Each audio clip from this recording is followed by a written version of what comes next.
Oh boy, okay. This is a biggie. We got to talk about the derivative here, and we're going to talk about the derivative for 60% of our class. So the vast majority of our class we're going to spend talking about the derivative, how it applies, what we can do with it, all this cool stuff. But I want to make sure we take our time to really understand what the derivative is, so that we build a strong foundation for the rest of our course. So we start off by asking this really important problem. We want to ask, how do we find the instantaneous velocity, or sometimes we might say the instantaneous rate of change, of an object at a certain time? How do I do that? And it turns out that this problem is hard. Like many things in math, this problem is hard. So we're going to start with an approximation, and we're going to start with something that we know.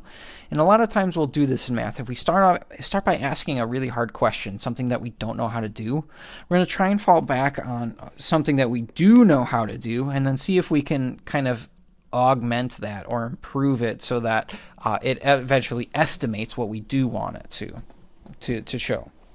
So here, we're going to start with something that we do know, something that you've hopefully seen before. The average rate of change of a function f from x equals a to x equals b is given by f of b minus f of a over b minus a.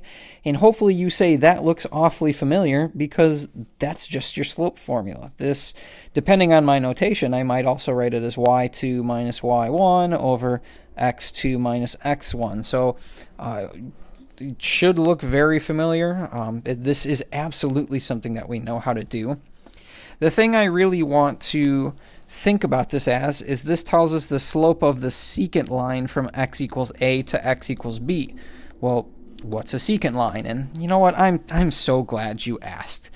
So here, I'm going to draw out an example of a secant line. So here I'll have some function, right? I'm just going to draw a random function here.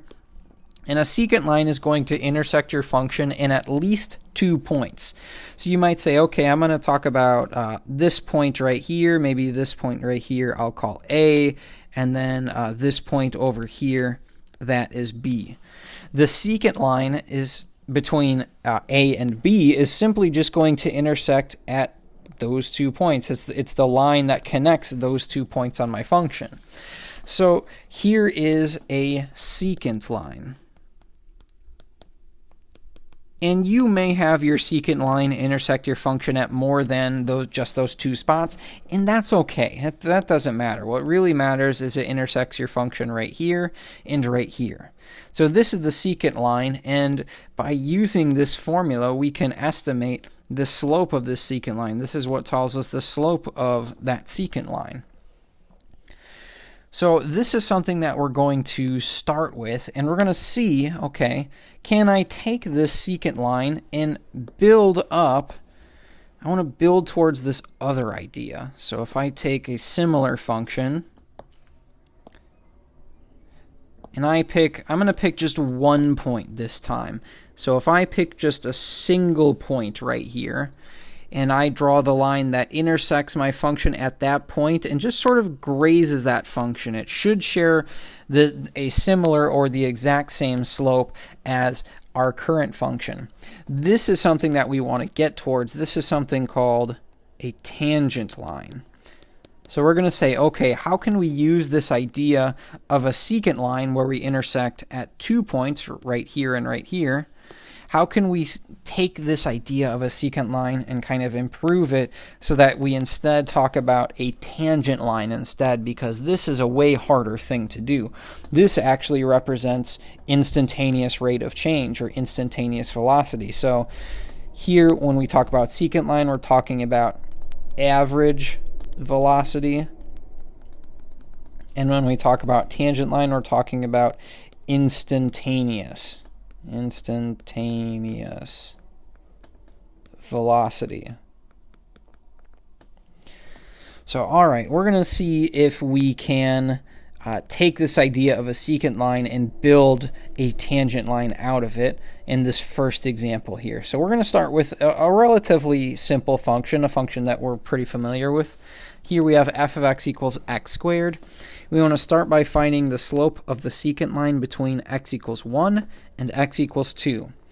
So that formula, just in case we need it, f of b minus f of a over b minus a. So I might say, okay, well, I want to do, say, f of 2 minus f of 1 all over 2 minus 1. So I want to go, let's start by figuring out what is f of 2 and what is f of 1. We'll start there. So f of 2, I'm just going to take that 2 and plug that into my function up here, x squared. So that's 2 squared gives me 4. So f of 2, that's 4, minus f of 1, that's 1 squared, which would give me 1. So 4 minus 1, all over 2 minus 1 is 1. 4 minus 1, I've got 3 over 1, which is just 3. So there is the slope of the secant line. Cool, but not all that exciting. It's not really like a exciting calculus problem. It might be an exciting college algebra problem, but it's not really an exciting calculus problem. So we say, okay, that's all well and good, but I want to maybe estimate the slope of the secant line. I want to be able to change this other point. I want to leave 1 fixed, and that's kind of what I'm doing here. I mean, if you'll notice here between this guy and this part and the next part here, I have x equals 1. I'm still talking about x equals 1 down here, so I'm going to keep that part exactly the same.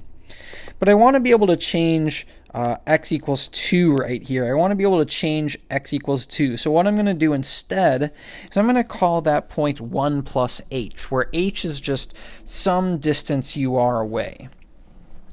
So I want to see if I can find the slope of the secant line between 1 and 1 plus h. And what that allows me to do is it gives me a lot more freedom in that second point. I can kind of choose whatever I want for that point. So let's do that here. Here, if I think about my average rate of change or my slope formula, right, we're falling back on this guy. So here, let's think about f of 1 plus h minus f of 1 all over 1 plus h minus 1. So the first big part is we got to figure out what does f of 1 plus h look like. So let's do that right below.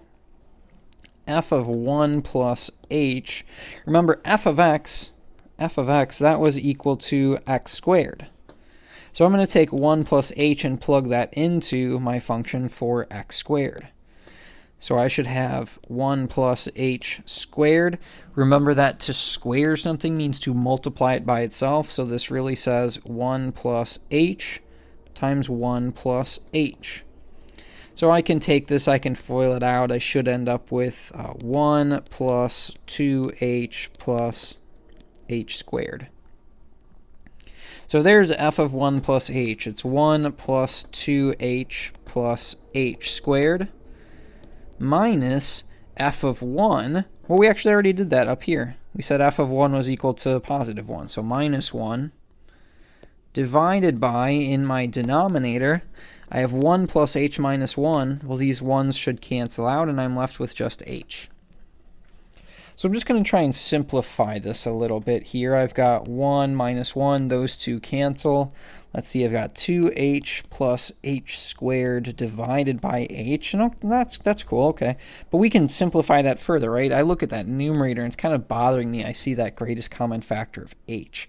So let's factor that out. H, that leaves me with 2 plus h divided by h, and then I can cancel out this h. That leaves me with 2 plus h. So okay, that's cool. So this is the slope of the secant line between 1 and 1 plus h. And let me draw out what this means here. And I think I have to erase some of this here. So what I'm doing in this first part, when we found the slope of the secant line between x equals 1 and x equals 2, if we draw out a parabola, hopefully it'll turn out pretty well. That's okay. What I did in the first part, I said, okay, here's x equals 1, maybe here's x equals 2, and I found the slope of the secant line between those two. We said that was, oh boy, I shouldn't have erased it. I believe it was 3. Yes, it was 3. So we said the slope of that blue line is equal to 3. And what I want to do here is I want to, let's do this in red. I want to estimate the slope of the tangent line right here at 1. I want to be able to estimate that. Well, the slope of the blue line, we kind of want the blue line and the red line to have the same incline, right? That's kind of what slope talks about, is the same incline here. So I want to know what's the slope of that red guy. And it's okay, we've got a decent estimate, but I want to think about how I can take that estimate and make it better. How can I take this blue line and make it closer to that red line? Now, I'm not going to be changing this point, I'm not going to be changing this point at all, right? Because they both pass through x equals 1. It seems like we should keep that the same between the two. So I'm going to keep that the same. What I want to do is I want to take this and I want to slide this point over. I want to kind of move this point. I might move it a little bit closer. That would give me a better approximation. And I might move it a little bit closer. And I might move it a little bit closer. And I might move it a little bit closer. Really, if I want the best possible estimate, I want that second point to be as close as possible to 1. So what we've done here in this part B is we've really said, okay, I'm going to call this distance between these 2 points h. That's what I'm calling it. And if I want to take this point right here and slide it over, what's that doing to h right here? Well, the distance between these 2 points, right? Here's h. Maybe I start off with h equals 1. And then I maybe say h equals 1/2. H equals 0.1 or 0.001. H is getting smaller and smaller and smaller until h approaches 0. So that's actually what I want to look at in part C right here. It says find the limit as h approaches 0 of your answer from part B. So okay, this one's not too bad. We can look at the limit as h approaches 0. Our answer from part B was just 2 plus h, and that's just 2 plus 0 gives me 2. And then, so okay, cool. We found this value. I want to be able to talk about what it means, though. So I want to be able to interpret what this answer means from part C.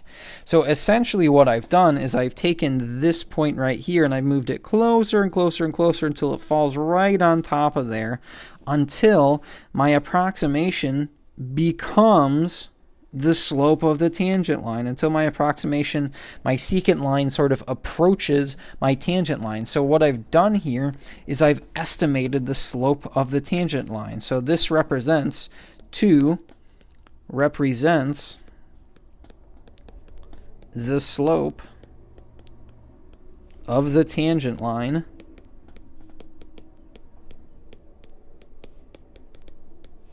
at x equals 1, because that was where we were centered. So if we, let me pull up another demonstration here. So what we're really doing, here's another graph here, and here is, I have 2 points. I've got these 2 purple points right here, and let's pretend this point right here at 0, I don't want to change that. I want to leave that exactly where it is. And right now I've got this red line that connects my 2 purple points. And okay, if I want to estimate the slope of the tangent line, what I can do is I can take this other point right here and I can move it closer and closer to that point. So right here, that's not a very good approximation of the slope of the tangent line.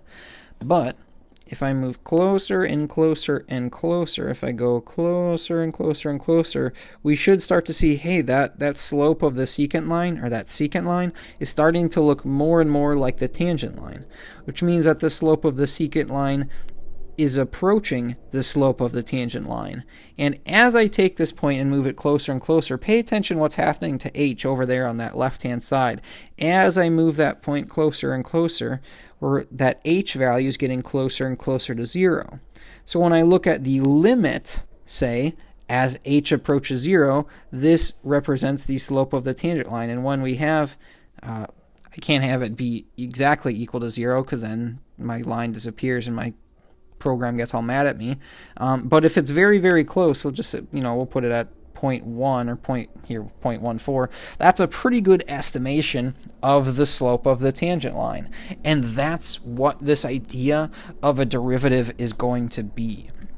So if I bring this back up here, if I want to generalize if I want to start with the slope of the secant line between x and x plus h, so kind of, again, falling back on that idea we know.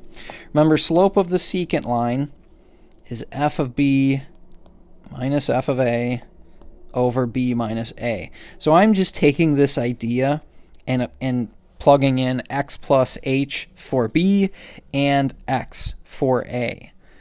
So here, if I take f of x plus h minus f of x divided by, in my denominator, x plus h minus x, well, I see, hey, we can cancel these two x values. So this is the slope of the secant line, f of x plus h minus f of x divided by h. So, okay, that's pretty cool. We said, though, if maybe I don't want the slope of the secant line, maybe I want the slope of the tangent line, and that's where we get this idea of a derivative comes from. So this part, if you'll notice, will appear exactly in our definition of the derivative right here. So that part looks exactly the same. The only new idea that we've added in here is this limit as h approaches 0. That's the only new idea. So the definition of the derivative f prime of x is given by the limit as h approaches 0 of f of x plus h minus f of x, all divided by h, if the limit exists. So it is not a guarantee that a derivative will exist. The limit has to exist. We saw all sorts of examples where a limit might not exist. There's no guarantee that this particular limit is going to exist. A couple other, we'll just say one more term here that I want you to be familiar with. F prime exists everywhere on an interval. We say that f of x is differentiable on AB. So when we say something is differentiable, when we talk about this word right here, really all we're saying is that the derivative, which the derivative we're calling f prime of x, we're saying that value exists. So this is going to be a thing that we spend a lot of time talking about, this f prime of x, this derivative. We're going to take a look at a whole bunch of examples here in this section, and in the next section we're going to talk about, okay, how can I take this idea called a derivative? We figured out how to find it, but can we speed up that process? Can we find some shortcuts here?